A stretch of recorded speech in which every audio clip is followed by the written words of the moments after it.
Yo, it's your boy P Camp. I just seen a video of a father and a daughter being reunited after 22 years of him being in jail, which he was supposed to be gone way longer, but they surprised her with him being home early and she just fell out in tears. And it was such a beautiful moment to watch, but it was hard to watch too, though. You know what I'm saying? Because like it just made me like, fathers, we got to step up and be in our kids' lives, man. We can't keep busting these guns and running the streets and doing all of this and breaking our families up. But look, the women, I love y'all. I know y'all get mad at me a lot of times. Y'all think I'm hard on y'all because y'all be on some bull a lot of times. But listen, I love y'all. You know what I'm saying? I love all y'all women, especially our black women. And I want to say thank you and we love you for holding it down when we going off doing stuff like this. You know what I'm saying? We gone for 22 years, locked up or whatever, whatever. And y'all raising them kids and doing the best you can with them babies and going to work and making sure everything is connected. All the dots is crossed and, dotted and the T's is crossed. And you loving us no matter if fathers are there or not. So thank y'all for that. But I just want y'all to see this moment for real though first.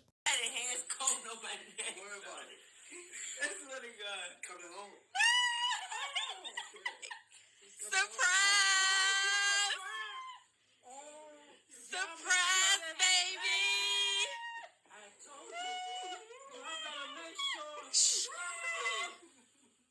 22 years.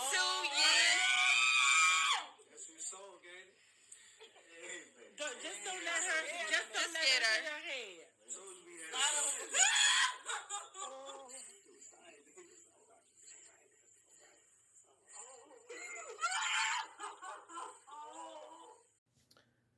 So fellas, as you can see from the way that she cried like this, like we got to do better, man. Like, cause that cry was a cry of pain.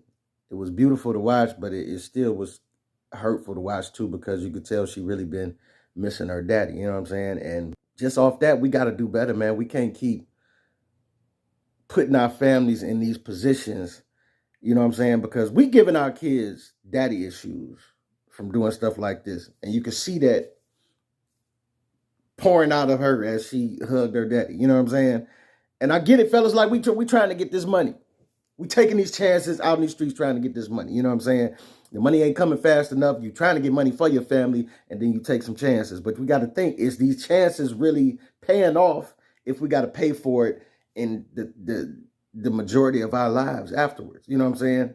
Because the chances we taking, like, what good is it really doing? We leaving our mothers to raise them by themselves. You know what I'm saying? Which is hard because, I mean, come on. Single mother, like, we already know.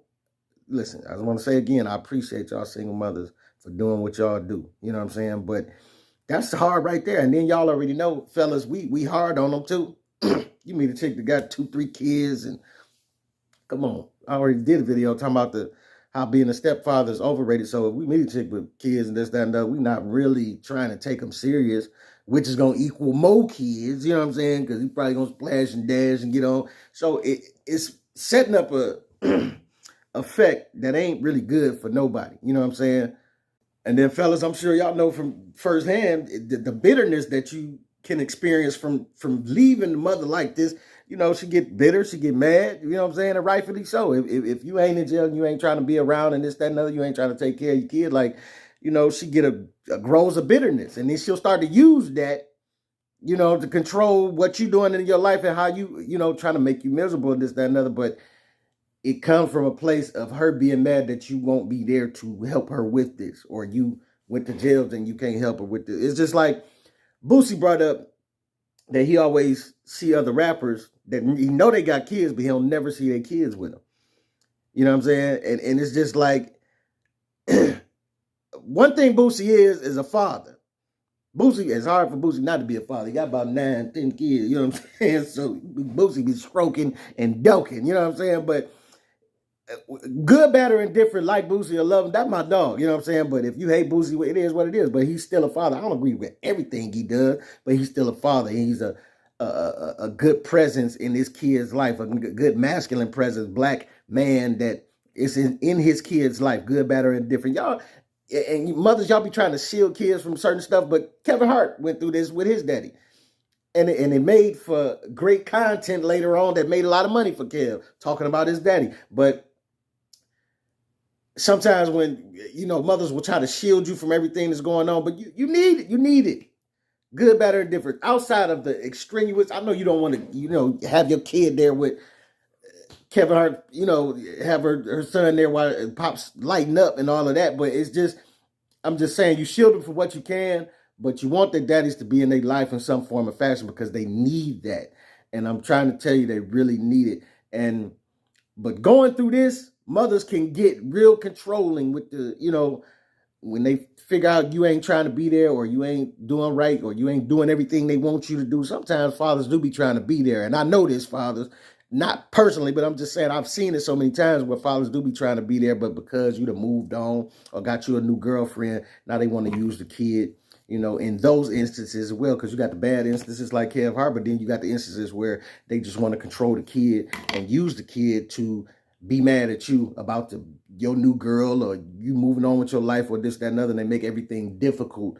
You know what I'm saying? You go get your son a haircut. I ain't wanted you to cut it like that and all, and it gets much. Women, y'all got to stop doing that. But I'm trying to meet y'all halfway and tell you that I understand what you're saying. You know what I'm saying? Because like Charleston White went on to say, other than just the rappers, we know dudes all around the hood that operate like this. Just like Boosie say, we know dudes around the hood. We know he got 2, 3 kids, this, that, and the other, but we don't never see his kids with him. You know what I'm saying?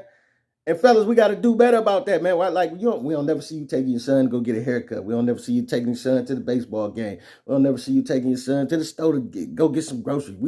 We don't. The child always with the mothers, and like I say, mothers, y'all got to stop this controlling thing that y'all doing, because y'all be kind of controlling the kid, but then when he get 12 and you start acting out because he got daddy issues and he missed his father, then now you want to send him with the dad. Go on there, stay with your daddy because you acting out. You feeling yourself now. You know what I'm saying? And that's where we got to start working together and trying to co-parent and being real about where we trying to have our kids. You know what I'm saying? Because we need both. We need both. You know what I'm saying? But then on the flip side too, like I say, it's a lot of fathers who we don't never see with your kid. We got to do better, man. Get your kids, man. Do what you can to have your kids with them. But I'm gonna be real. It is some real fathers out there that always got their kids. You know what I'm saying? We know them. We be hanging and trying to go hang. Oh, he come with love. You got a little man with you again, huh? You know? But I'd rather that be the case than not. You know what I'm saying? I'd rather that be the case than not, because he with his son, he doing his thing. He with his daughter doing their thing. You know what I'm saying? And it is what it is, because fathers, instead of being gone for 22 years, wouldn't you rather be there for the bike riding, for the band-aids on the knee when they scrape their knee, for the first time they walk and all of this, you know what I'm saying, rather than coming into their life 20-some years later, you know what I'm saying? So the moments that we missing that we should be there for, and we need to be there, because if we're not, we all creating daddy issues for, like I was talking to my own girl, and it was just like, it dawned on me that like everybody in the hood got daddy issues. It's hard to find people without, because there's so many families that are broken or disassembled or whatever, where they ain't got the 2 biological parents in the home. Maybe it's a stepdad or a stepmother or this, that, and the other, or just single mother. There's so many broken families that is creating issues that we don't realize that's repeating itself. You know what I'm saying? When you ain't got the father in the home, what girls do? They get to acting out sexually. Boys get to acting out too. You notice your son getting bad in class and all that type of stuff, and then he acting out. We teaching these narratives that ain't really working for us. You know what I'm saying? The boys twerking. I mean, the girls twerking and this, that, and other every 2 minutes. The boys trying to, knock down 100 chicks and thinking that's what it means to be a man, and it just don't add up to healing for our family. You know what I'm saying? Like this is why I say therapy, I think is could be good for the Black community. You know what I'm saying? I mean, we didn't experience so much stuff that we need therapy for, just coming from slavery. Stuff that we keep repeating that we don't really know why. You know what I'm saying? Just look at the way we hate on each other as Black folk. Everybody be getting money, you know what I'm saying? Let one month start to get more money than everybody else, and everybody start hating on him, want to rob him, want to kill him, shoot him, or whatever.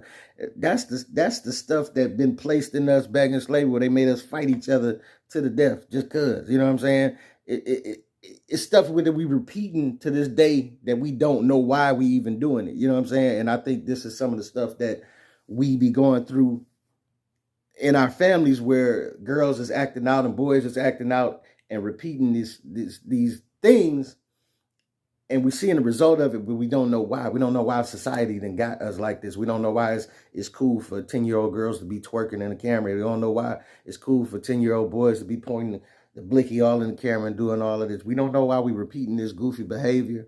You know what I'm saying? But we keep doing it, and it's not making a good situation for none of us, for our families, for our community. It's just not. And I think therapy could be a viable resource to have for this, because we never had it. I ain't never had it. I'm gonna get it at some point, I think, but given the right therapist or the right situation for it, I think it could be useful, because we never looked at therapy as something to, you know what I'm saying? We like, you don't pull me a shot and go shut up somewhere. Like, that's what we do. We self-medicate, which I don't think is helping us either. You know what I'm saying? It's a liquor store and a weed store on every corner, and it ain't doing us no good. You know what I'm saying? We think it is, but it ain't doing us no good. But I'm just saying, it's a lot, man. But the gist of the message I'm trying to say, fellas, is we need to be there for our kids. We need to be there for our families. We need to be active with them as much as we can. We got to fight through, certain situations where the mother's trying to be controlling and bitter and this, that. We got to fight through that, man, and try to be there as best we can for our kids. And I'm just saying, the excuses that we give got to stop at some point. We got to look in the mirror, and just as well as we hold women accountable and telling them all that they doing wrong and this, that, and other, we got to do the same for us. And if we fix us and they fix them, then maybe we could be a better family unit. This is your boy P. Camp, man. Let me know something in the comments. Tell me what you think.